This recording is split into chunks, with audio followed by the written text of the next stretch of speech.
Did you know that each of these steps help your child develop essential life skills? With these 10 simple steps, you'll create lasting memories, teach valuable life lessons, and foster a sense of togetherness. From pitching a tent to cooking over a campfire, each step offers a hands-on experience that will leave a lasting impact on your children. How do I introduce my child to camping? Step 1, sleeping under the stars. Before you do anything else, try to have opportunities for your child to sleep outside. This is much easier if you have a safe yard. Your child may be uneasy about sleeping outside. The very thought of it may be giving them a few qualms.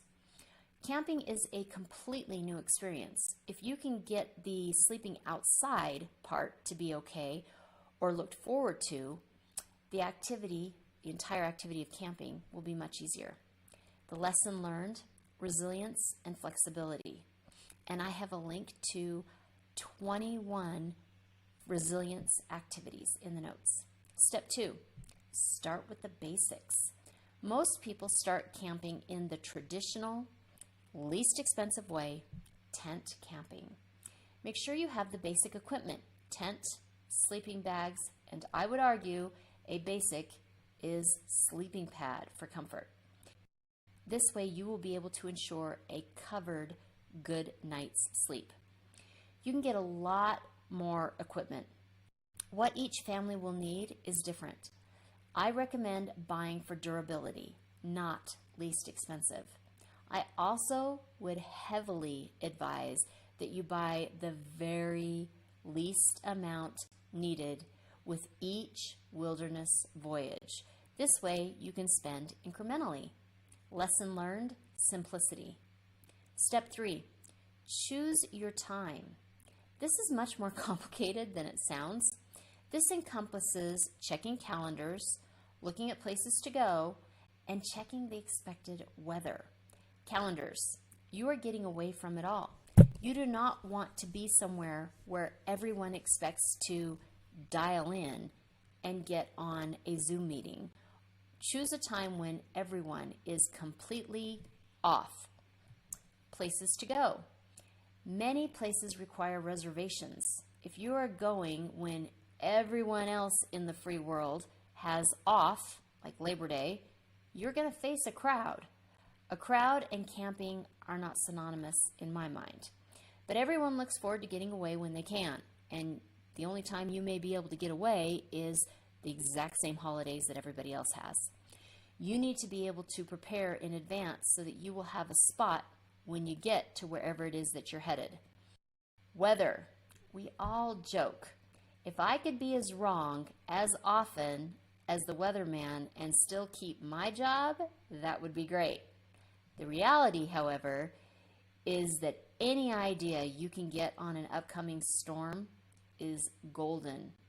If you are tent camping, cold or wet makes for miserable kids. Miserable kids and early camping experiences make for lasting bad memories associated with camping. Lesson learned, time management and planning. Step 4, comfort. Your children can be in their most comfy clothes, even if that's their jammies, all day long as they are weather appropriate and do not limit their activities. You want to make sure everyone has a great pair of sneakers for hiking or walking in the woods and a swimsuit if you are near water. Usually in the woods, it can be warm in the day but fairly chilly at night, so a sweatshirt around the campfire at night is wonderful. If you are sitting around the campfire, comfort would include chairs if your family prefers. Lesson learned, mindfulness. Step 5, teach basic skills. When you are camping, this is so much fun. And when you're at home, this is the biggest chore and you have to nag all of the time. It's so funny, the flip-flop that happens here. Let the children help you pitch the tent. Show the kids how to build a fire. Show them how you use different sizes of wood and fuel, like paper, cotton, or whatever, to get it started. Then let your children loose in the wilds to go get firewood. Teach your children how to prepare favorites over the camping stove or fire. The degree you will do this, the degree to which you will have your children cook will depend on the age of your child. And I have a link included on meals that kids can cook depending on their ages. A 4-year-old can hold a hot dog on a stick over the fire. A 10-year-old can help prepare food for a Dutch oven fire pit meal. Lesson learned, self-sufficiency and survival skills. Step 6, food. What are you going to eat while camping? Knowing your meals will determine if you need to bring a stove, a cooler, pan, mugs, etc. For your first camping trip, you may want super easy and to prepare all of the meals ahead of time. I remember one of my earliest memories camping, it was probably one of our first camping trips. My mom made lumpia. They're like spring rolls. She also had tuna pasta salad, hard-boiled eggs, and peanut butter and jelly. We ate everything cold except for hot dogs and s'mores, both of which we cooked on our opened-up wire hangers over the fire. She also brought a pot for heating water so that we could have hot chocolate. My mom prepared everything so that she actually didn't have to cook at all. She also did not have to bring any new gadgets. So a lot of people get so hung up on, oh, we're going to be camping, and they go to the store, the camping store, and they get all caught up in the really cool like camp stove that you can do with little sticks, or all of the stuff. But with all these gadgets, you have to spend time learning how to use them. You also have to spend money on them. Well, what happens if you turn out to not be a camping family? Well, now you've spent all of this money and you're not going to use it. Well, you also didn't have to learn anything while you were there, and you got to spend time with the kids. And the kids, when they were hungry, knew exactly where the food was. It was all really easy on those first couple trips. That's really important. Once you know what you are going to eat, you can shop, chop, cook, and prepare. All that can be done ahead of time. Lesson learned, the value of hard work. Step 7, campsite. Teach your children how to identify a great campsite. What are you looking for? A lot of people overlook this because they'll just drive through and they'll just kind of eyeball it and they'll go, okay, that's where we're going to be.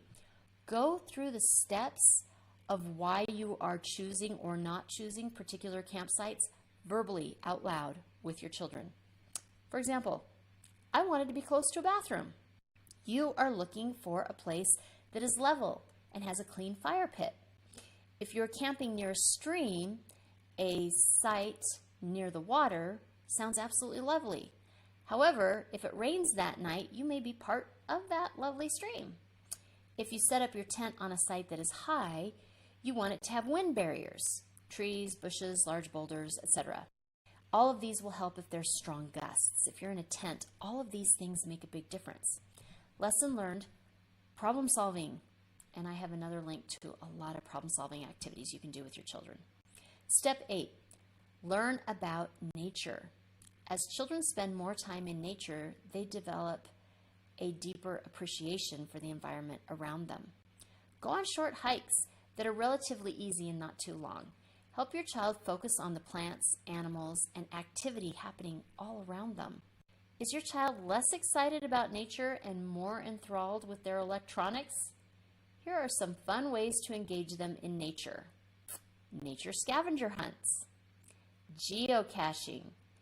You can check in advance if there are any caches close to where you're going to be, or you can actually create one yourself. If you're not sure what geocaching is, I have a link for an article that I did that's all about that. Build a fort. If you're near water, skip stones. Throw rocks at specific targets. Oh my gosh, my boys could do this for hours because they can't throw rocks at home. Throwing rocks can be a lot of fun. Whittle, if your children are older. Study bugs. Analyze animal scat or prints. That's a fun one. Bird watching. Create cairns. Lesson learned, environmental protection and appreciation. Step 9, encourage exploration. What do most preteens want more than anything? It isn't the newest iPhone. It is to feel independent. Set up a way to feel safe letting your children take off and explore. We had whistles when we were younger, and we learned that if you're lost, hug a tree. You remember that rule? So we knew that if we got lost, we stayed with one tree and we blew our whistle, and that was the rule. My sister and I could be gone for up to 2 hours at a time, and we loved it. Lesson learned, independence and self-esteem. Self-esteem and confidence, they are so important. I've included a freebie in the notes for 25 fun, positive affirmations. Usually, I think positive affirmations can be really kind of cheesy. So I created their all in little heart cutouts to remind your kiddo how much they're loved. And they all begin with, today I, because that makes them super relevant to your child. So today I am going to be the best friend that I can be. Those kind of things. Step 10, family fun. You decided to go on a family camping trip so that you could all connect and have a great time. How are you going to prepare so that you can make sure that everyone does, in fact, have that great time? Indoor games in case the weather turns. You need downtime, or you want to play a game at night. I have a link to a lot of the games that we played from ages like 4 all the way to what we're playing still today, so that you can get an idea of some really great games to take. Outdoor games. Ideas, campfire songs, or stories.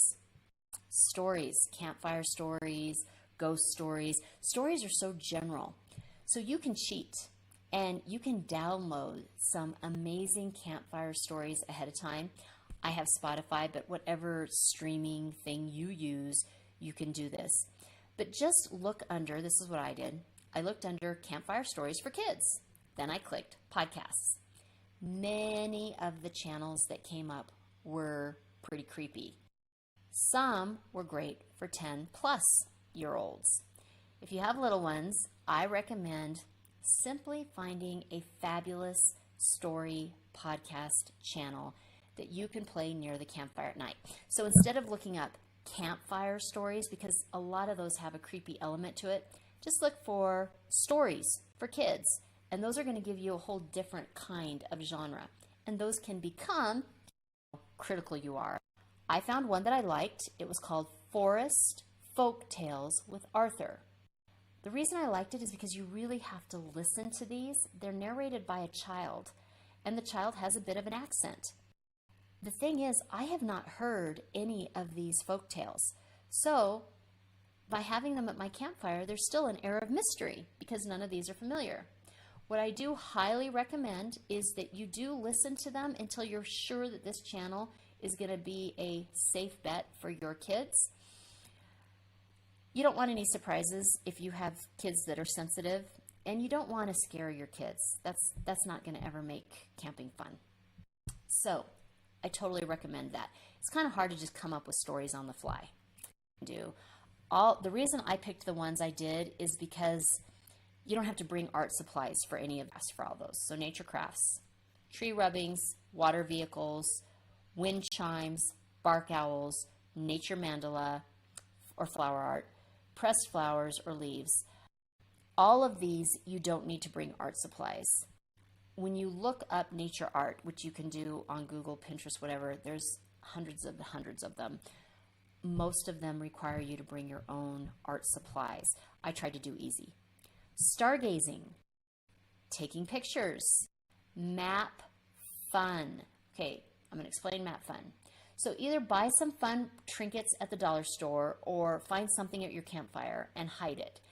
And just a short walk away from your campfire. And then get out an old-fashioned map. And you're going to have to create it so that it's a map that signifies your campsite area.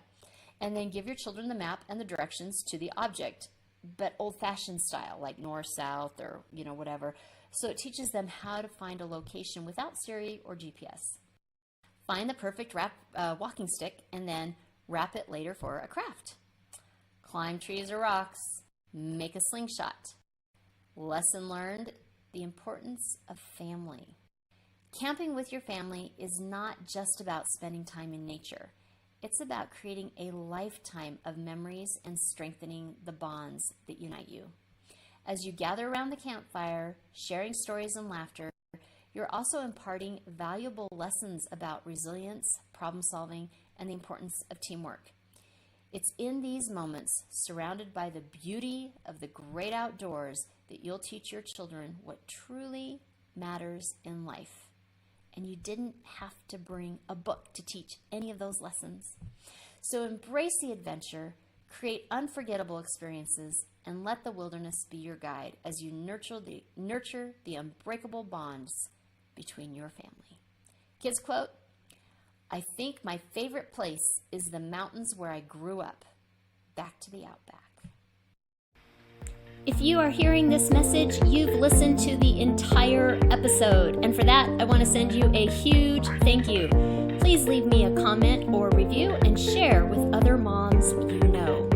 Get in touch in the comments or on Kara's social media networks. See you next week for a new episode.